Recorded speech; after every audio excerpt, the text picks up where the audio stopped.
We're on Carrick House Farm. I'm the fourth generation to farm here. It was bought by my great-grandfather in the early 1900s. I joined the farm in 1990 after graduating from Queen's. I did a Bachelor of Agriculture degree. At that time it was a mixed livestock farm with a small dairy herd, with the emphasis being on breeding pedigree livestock, particularly pedigree Suffolk sheep.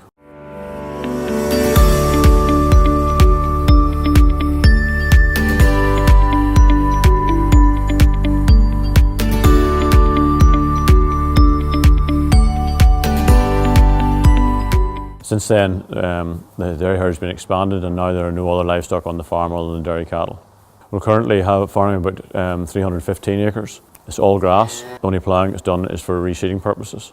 No crops are grown on the farm, and the winter forage is all grass silage. It's a grass-based system with but a high output grass-based system. So the breeding focus is on high PLI.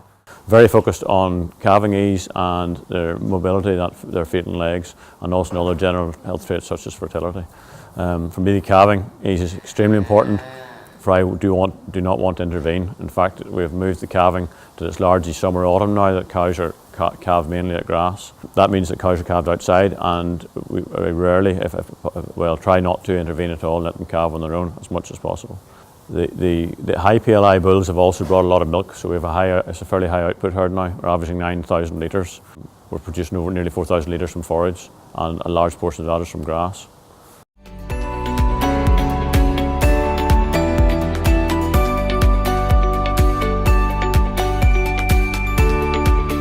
We're targeting calving all heifers at 2 years old. An average calving rate at a date of 2 years old means some heifers are calving at 21 months. That is very, I think, that's very important for the environmental credentials of this farm, as well as the economic credentials, that we are not keeping heifers that are beyond 2 years old on the system.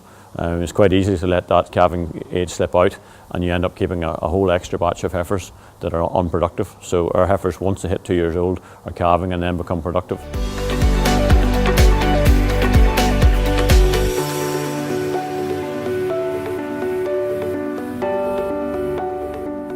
As I mentioned, cows go out in the springtime as early as possible. In fact, we've been out in January in the past. We normally target being out at the end of February. It's only for a few hours a day. Starting off at 2 to 3 hours, and that's increased as we move through into the spring. We hope to have cows out full time, day and night, by the end of March, and that's done irrespective of when they calved and their milk yield.